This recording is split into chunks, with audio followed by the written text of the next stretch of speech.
welcome to the third episode of the Intern podcast. Today, I have our special guest with us, Mike Kim. He's a recent GDL graduate who is currently about to proceed with his PCLL, and he's now working as a summer intern at Ravenscroft and Schmierer. So, Mark, can you tell me a bit about yourself? Thank you for having me. Again, my name is Mark Kim. So many years ago, I studied engineering for my undergraduate. Then, after graduation, I joined a Big Four firm as a management consultant, so mainly to deliver projects for financial services clients. And after a few years of working, I joined an international law firm as an in-house project manager to improve processes within a law firm and provide support to lawyers regarding the use of various legal tech tools. And then 2 years ago, I also started a part-time law degree, and yeah, now I'm here at Ravenscroft and Schmierer as a legal intern. Great, thank you so much. So, you briefly mentioned that in your time as a in-house project manager at another international law firm. Is that potentially why you decided to switch to law after having a successful career, or what were your motivations for switching from your consulting career to law? The motivation started when I was in my previous role at an international law firm, because my role requires me to work with lawyers closely. And I have to say, unlike the industries that I worked in before, I realized that doing projects and change management in a law firm setting with lawyers required more technical legal knowledge. That's why I wanted to learn law better, not only to understand lawyers' work and jargons, but also to build a better relationship with them, hopefully by speaking the same language. And that's why I was motivated to do a law degree. So basically for work purpose. But surprisingly, the more I studied law, the more I was attracted to the legal study and then to the legal practice. Also by observing how lawyers work in a law firm, and that's why I wanted to change my career into law, the legal practice for a new challenge. So that's pretty much why I want to change to law. Great. So, speaking of some challenges, I'm sure that taking a little rather unconventional path towards law could have its own challenges. So, what do you think is different, or what are some specific challenges that you face as a more mature law student compared to, say, someone who did an LLB straight out of high school or someone who did a maybe conversion degree right after university? I think I can think of three main challenges in terms of studying law later in life. So first is in terms of the cost.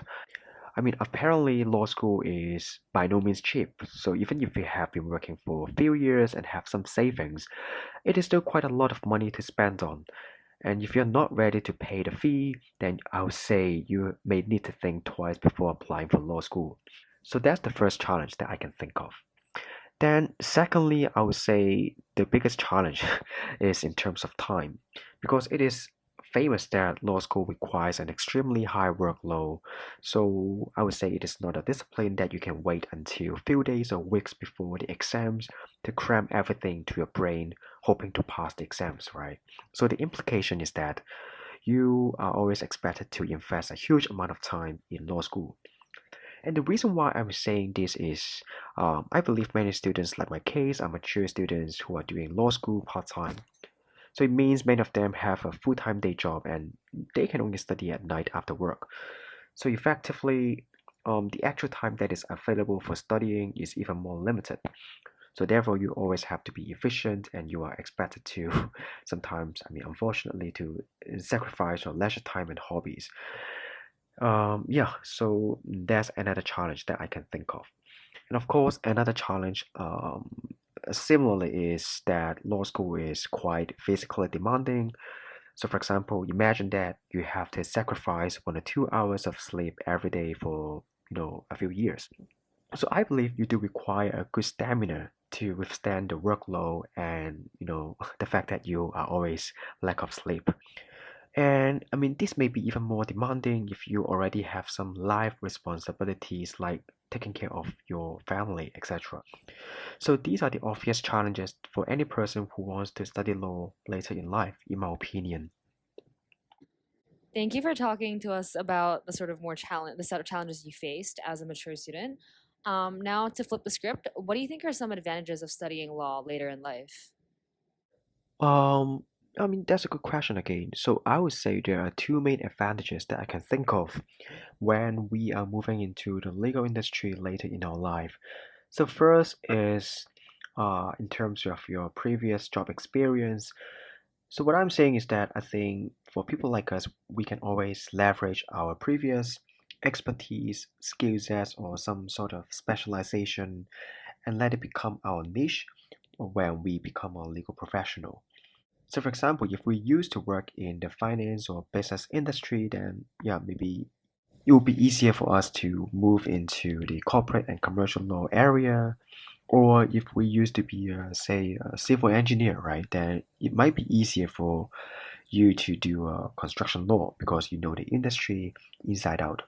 I mean, these are some examples only, but what I want to say is that, yeah, I mean, your previous job experience and all the skill sets cannot be understated because, I mean, these are some experience that other law students do not have.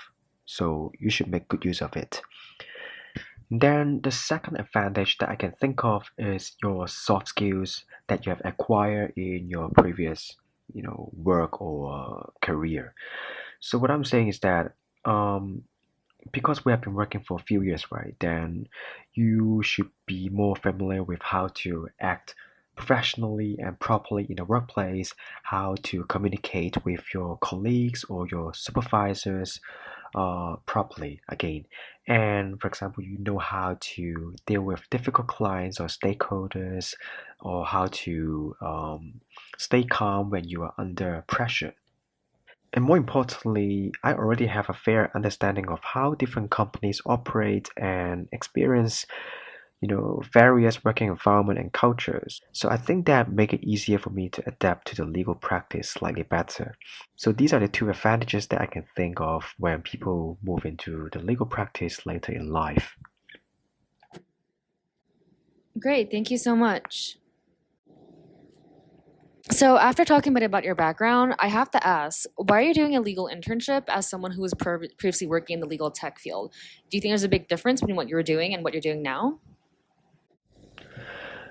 First of all, I just want to get some actual legal work experience. So I remember that when I was still doing the undergraduate degree, there was a saying that you need experience to get more experience. And I would say, or I think that the same applies to the legal industry. So I believe you better get some internship or paralegal experience before you apply for a training contract. I mean, just imagine if you are the employer, say a partner in a law firm. Of course, you would prefer hiring someone who worked in a law firm before and who knows how to handle various legal tasks, rather than training a candidate who knows nothing about the legal practice itself. But you may wonder, right? So, oh, I have been working in other industries, say banking. So why do I need internship experience? But I have to say that legal work is definitely of a different nature than any other work. So, for example, legal writing or legal research is a completely different skill set that you can only learn by actually doing it. So, you cannot rely on your previous experience in other industries. And the other thing is that even though I have decided to pursue a new career in law, but I think that doing a legal internship gives me one last chance to confirm whether the legal practice is really suitable for me. So I would say, no matter how much I enjoy law school before, I mean, we still need to acknowledge that the legal practice is a completely different animal and it's not for any person. So it is always good to experience the legal work environment before you actually commit to it. So for me, although I was pretty determined about this career change, I think it is still a good way for me to confirm my decision. And in any case, if anyone in my position really thinks that the legal practice is not what they have imagined, I think it is still not too late for them to go back to their previous career and just pretend nothing has happened. Great, thank you for your response. So, do you have any advice or tips that for people who maybe like yourself are considering a move from another career into law, or perhaps are doing a GDL, like a conversion degree as a graduate? Okay, so my short answer to the question is that you can always try out law school part time. to get a taste of the law study and potentially the legal practice. And the good thing is that um, you can keep your daytime job while you're still exploring whether law is for you, whether law school is too demanding for you, whether you have enough time to study, etc., etc.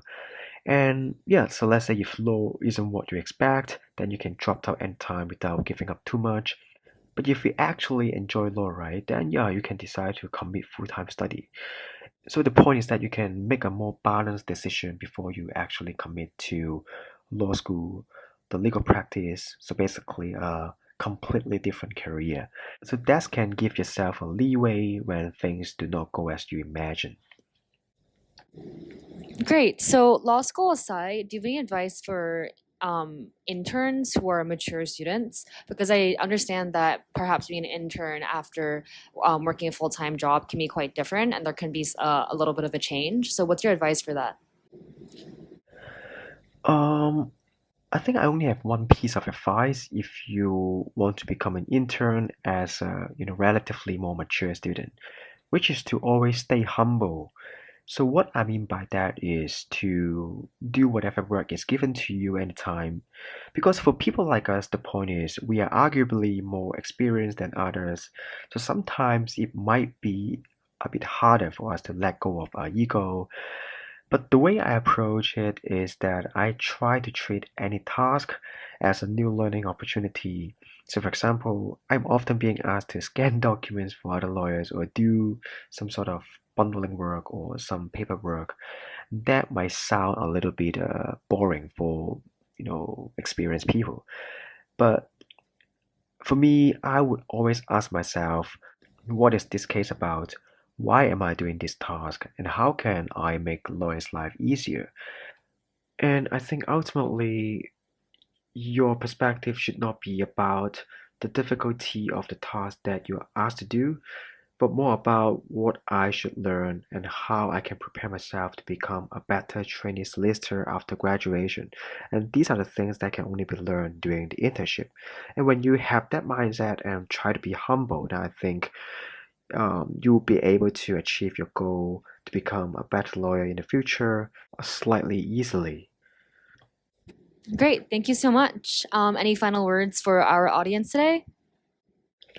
Okay, so final words for the audience is that it's never too late to change. So if you already have some other passion in life that has not been achieved, then I think you can always start now to explore whether that is feasible or what you can do to achieve that goal.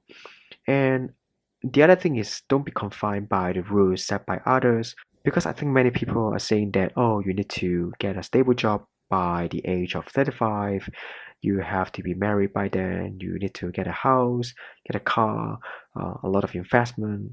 I mean, those are good. I mean, I'm not against that, but just don't be strictly confined by that. So if you have some other passion in life that has not been achieved, then try to do it. And the thing is, even if you start working as a lawyer or any other new profession in your early 30s, right, you still have around 30 years of career in front of you. So if you're passionate about a particular industry enough, then just go for it. Yeah, so that's all I want to say. Great. This concludes the last episode of our intern podcast. Thank you guys for tuning in, and we hope to bring you some new content very soon.